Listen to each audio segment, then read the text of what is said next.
Hi, everyone. My name is Dr. Young Kim, and I am the principal investigator of Project Dual Developmental Understanding Across Languages. And today I am pleased to introduce Avery for our Research Assistant Spotlight series. And I selected Avery for the role because of the amazing work Avery has done on my project. She has done actually quite a number of different roles. She is currently on our speech emotion recognition team, where she helps us listen to audio clips and see if it looks like a viable audio to be able to code for emotions in our speech segments. She also has interviewed over 30 research assistants for our research project, engaging the interviews in either English or Spanish because we have needs for both. And the other role Avery does is she meets with me about 3 times a week, 1 hour each or so, where she helps with translation of our research documents. Many of our research documents were originally designed for our teenager participants when they were in their teens. So we would use the informal two or the informal Spanish when we had the materials at that phase. And now the participants are adults, and we're trying to get all the translations into the formal Spanish, like from to usted. And Avery also just does a lot of translation for work for many other things we do on our project. And so I've been just so impressed with Avery's work ethic, the high quality of her work. And so I wanted to feature Avery to let her know how much her work is being appreciated. So I'm curious to hear, Avery, what are your thoughts when I first let you know I wanted to spotlight, you on the series? What did you think about that, and how did you feel about it? I mean, it felt great. It was my first year at UT this past year, finished my freshman year. So, yeah. Yay! So, Project Duel was definitely a very, very big part of my first year here. And I kind of asked for a better experience, honestly, and just kind of taking on all of those different roles in my time so far. Because I've only really been in the project for like maybe 6 months now. So, I started in like January. So it was great. I mean, I'm always happy to hear that my work is appreciated. I'm glad that it's all going good. So yeah. Sounds good. So one thing I want to ask you is, as a freshman, it just feels like such a daunting task to take on a research project. So I'm curious, like, how do you like take it on even as a freshman? Like, doesn't it feel like, that's for upperclassmen? Like, how do you have the courage to start research so early in your college career as a freshman?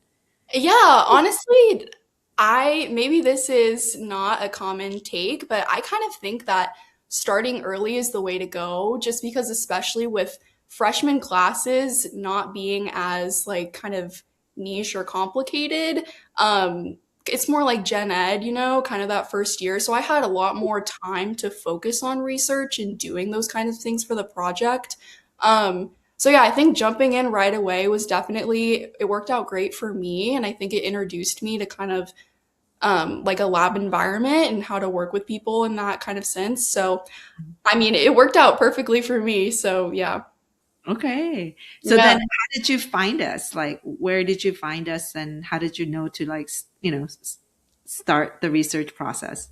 Yeah, I had a presenter in my genetics class fall semester. So my first semester at UT, and the speaker really emphasized like the need for people who are able to work in Spanish and do like translation work. And I had just gotten to UT a few months prior, and it was almost perfect, like a great research opportunity with remote work where I can use my skills. So it was a no-brainer to go ahead and apply and do the interviews and everything. So I was super grateful to have earned a spot on the team. Oh, I see. So you're saying that the RA who presented was emphasizing the skill you possessed with Right, Spanish. exactly. Yeah, You're yeah, like, oh, okay, maybe this is for me then, because I have Spanish skills. yeah. It was kind of like perfect balance, Spanish and STEM. So, yeah. Okay, sounds good. So I'm curious to know more about you. What's your current major and graduation date? Yeah, so I'm a biochemistry major, but I'm double majoring in Spanish. So I'll be graduating May 2029. Okay. And how did you learn Spanish? Um, I honestly, pretty traditionally, I started taking Spanish in middle school. It's been a long time since then, and just like immersing myself in different ways. Like, I think if you just kind of go through high school and just take the classes, you won't really learn. But I hosted a cultural exchange with students in Mexico my junior and senior year. And Okay. so I hosted that in Spanish for all that time. So that like really set in stone like my Spanish skills and everything. So yeah. So I'm from Orlando, Florida, and growing up there, like a significant portion of my class each year was ESL, Spanish speakers. And Ah. Orlando's a very diverse city, especially with a lot of people from Latin America, especially Cuba.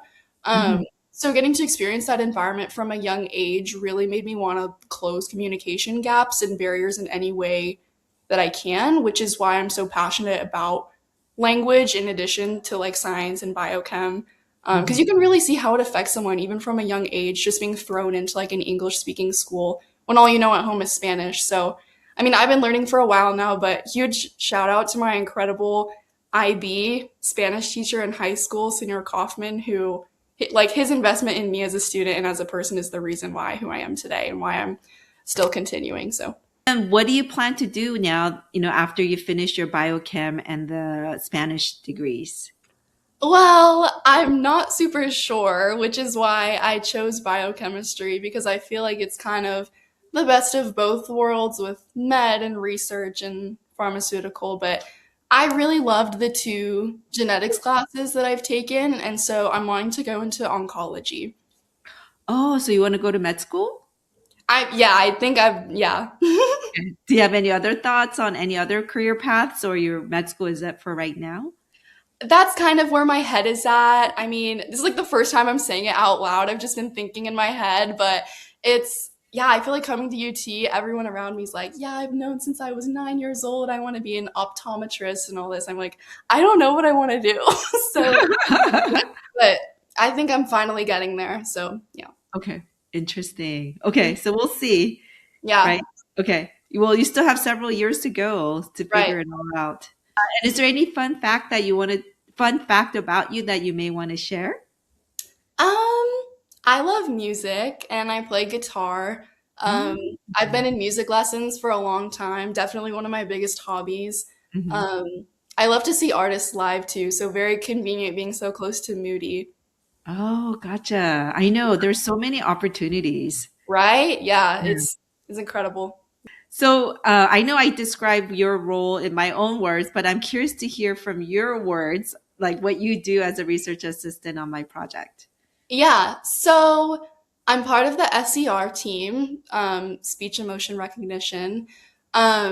So what I do mostly has to do with the viability checks. So I look at audio recordings from the home visits that were done a while ago, where adolescents would be giving their best attempt to translate a pretty heavy medical document about thyroid cancer um, into Spanish, kind of as if they were having to translate it for their parents, whom they usually would have to translate for. Mhm. So most of the time, what I do is look at audio recordings from the home visits and correct what our program has tried to do, which is splicing the audio clips that contain only when the child is actually translating. But a lot of the time, the parents like to get involved and correct the child, which we can't use when that happens, or the child will get frustrated from not knowing how to translate certain words and go off script, or they'll question in English, like, oh, how do I say this? So our program does a pretty good job kind of narrowing in on the parts that we want to actually include and separating the times that the child has a good run translating into separate clips. But a lot of the time it'll splice in the wrong place or something else goes wrong. So a lot of viability checks with that program. But if we do get a good clip, which I would say tends to be like 1 in 5, I'll get to rate what I perceive the emotion to be along with the strength and genuineness that I would classify it. But yeah, in addition to that, I'm also on the coordinators team where we meet with you, of course, 3 times a week and look at any pressing tasks. It's kind of a toss up what we'll look Yeah. at between You like, never know what we're going to talk about that day. never know. Yeah, but that keeps it interesting, right? Like, fixing a red cap survey or discussing changes to the structure of the class or Mhm. anything like that. But I mean, most of the time lately, what we've been doing is reviewing translations for the project with that established Mhm. group, Yeah. whether it's like the GAV slides or daily survey slides. Mhm. But if not that, then we're reviewing things that I've personally translated, like the study overviews, things for social media, the RA Spotlight series. So I'll probably Mhm. end up translating my own interview. But And then yeah. you also did you want to say anything about the interviews that you do? Oh yeah, yeah. I've interviewed a lot of people now, which it's just that kind of flew by. Like it was great. I didn't see myself in that kind of a role at all, but I don't even know why I took it up. I just got one of those messages on Teams that was like interviewer like training slot and I was like, okay, I'll try it out. And I love it. Like it it was great. And I've learned so much about like what to do and what not to do in an interview from being on this side of things. So it's been really interesting for sure. What are other ways people can show you that they care when they show up for the interview?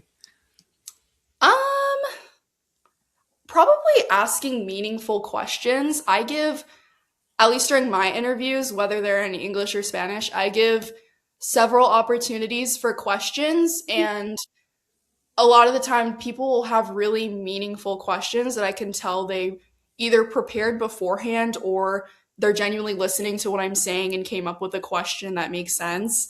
Because some Mm. people will just kind of like say something that I already said, which I'm like, okay, you feel like you have to ask a question. That's fair. But I appreciate it when people have meaningful questions. Like someone asked me one time, like, oh, how has being in Project Dual kind of changed the way that you are thinking about your career? Something like that, where I'm like, that's a great question and I would love to answer that. You know what I Yeah, mean? yeah, that's a good one. So yeah, I love it when people are like actually Mhm, engaged. So mhm. definitely that. So the one thing I wanted to ask you is what surprised you about the SCR coding? Or did it surprise you or not at all? Or is that kind of what you expected? I was expecting to have to translate a lot more things from scratch, which I Mhm, don't really have to do. I do mhm, here and there just when something is kind of messed up for mhm, SER, but most of the time, what I'm really doing is correcting the program. Um, mhm, and it takes so long. Like, I did not realize how much time it takes, but like, mhm. I do what I do and do it well, so I'm not gonna sacrifice quality for timeliness or anything like that. So Yeah. honestly, it's kind of fun to like just going back and listening over and over again. Or sometimes something funny will happen in the audio, and I'm like, "What's going on?" but but yeah, I mean, it's pretty much what I expected, but definitely a lot less translating from scratch for sure. Okay. But I get to do that for the coordinator team. What's your favorite part of being in Project Dual? Definitely the fact that I'm actually able to participate in the research and connect with people. Um, like it's not a superficial thing at all, and I love that with this project we're working with real people. And the reason you started the project too, I find quite touching. Like just not seeing representation in your psychology classes in school regarding your personal experience with language brokering.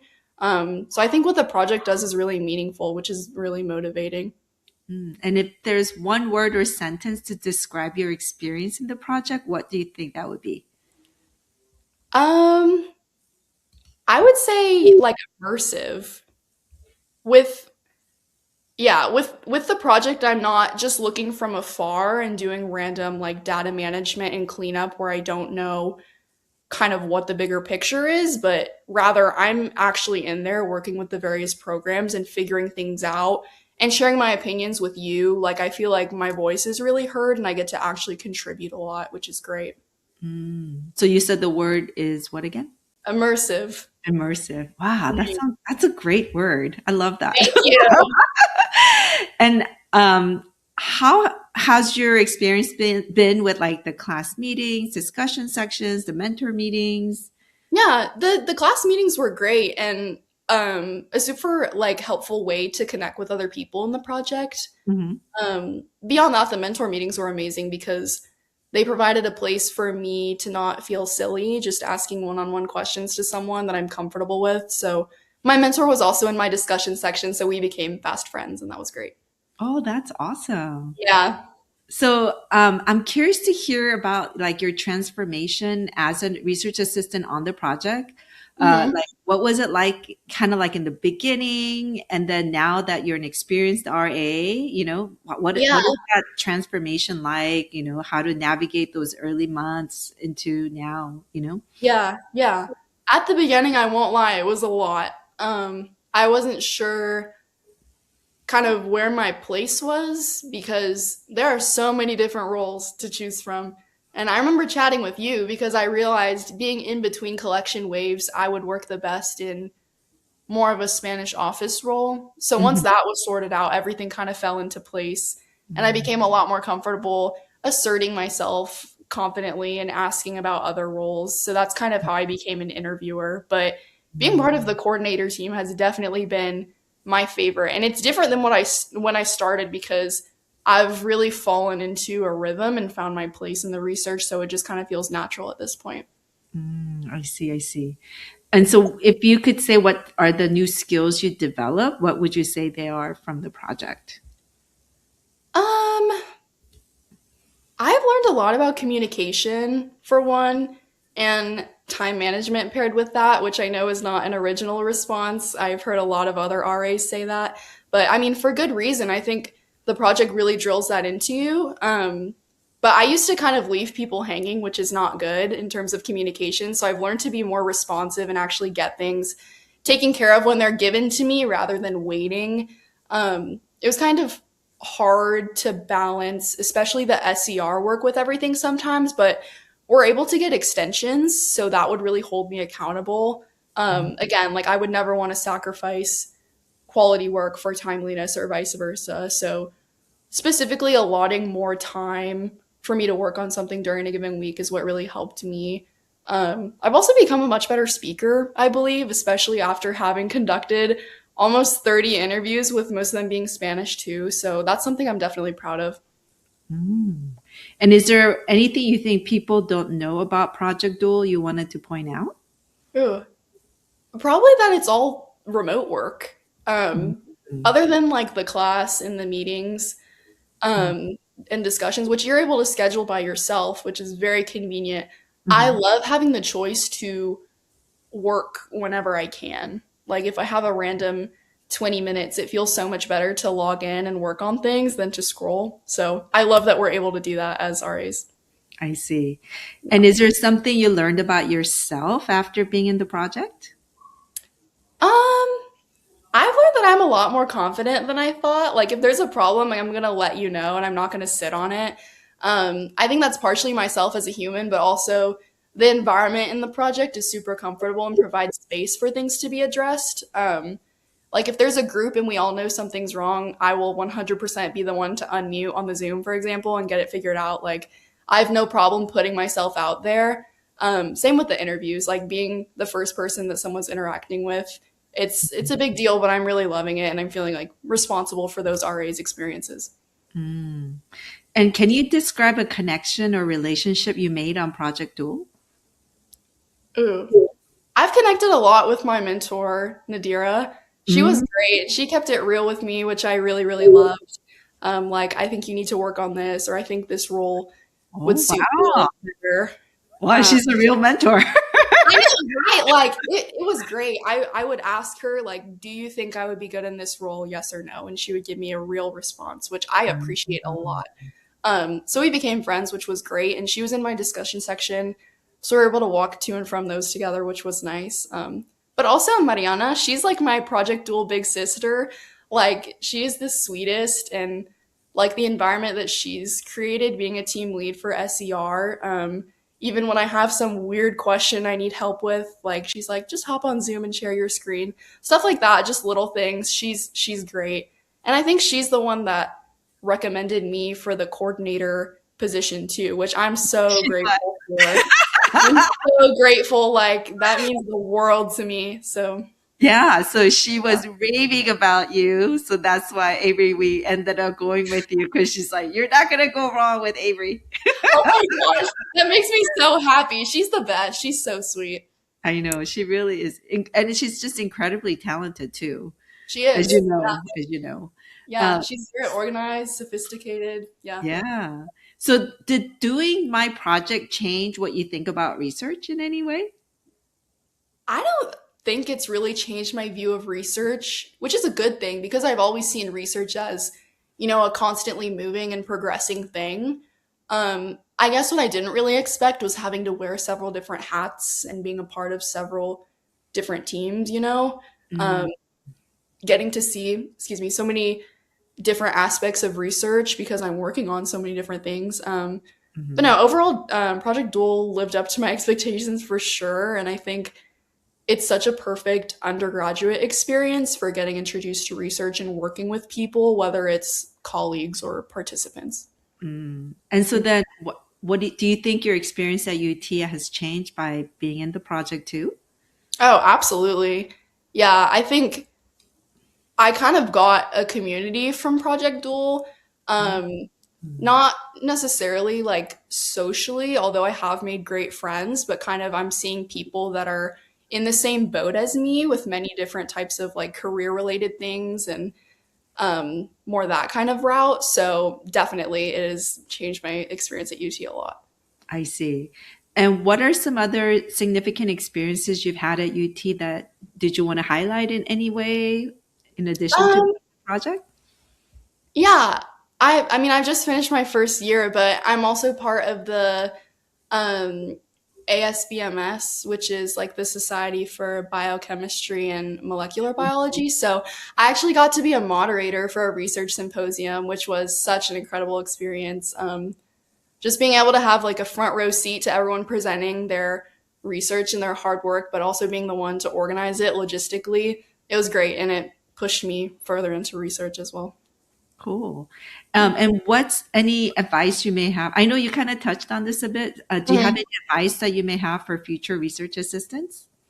Um, I would say find someone to lean on and ask questions to because there are so many resources to be aware of, and there's no reason to feel horribly overwhelmed without the support of others. When I was in the process of being onboarded, I bothered the person who interviewed me so much. Like, just find ways to connect with people, and it will make the experience much more meaningful. As we're closing the interview, was there anything else you wanted to say I didn't touch on? Yeah, I'm so grateful for the time that I've had here. I think the question about how it's changed my experience at UT, I thought it was kind of funny just because like Project Duel is my experience at UT so far, just because I haven't been here for that long. And I plan to stay in Project Duel, so it's it's been great. Like I can't even imagine being at UT without it. Like it's such a great environment and I'm just so grateful, honestly. It's such a perfect blend of my interests and yeah. Thank you Yeah, so much again for choosing me for the spotlight. I really appreciate it. just such a gem to work with students like you. So thank you so much for your contributions. Thank you for being a mentor and guiding me throughout Project Duel and research. Yeah, we're happy to have you. So we're going to close our interview and thank you again to Avery for our Research Assistant Spotlight series. Thank you for listening, everyone.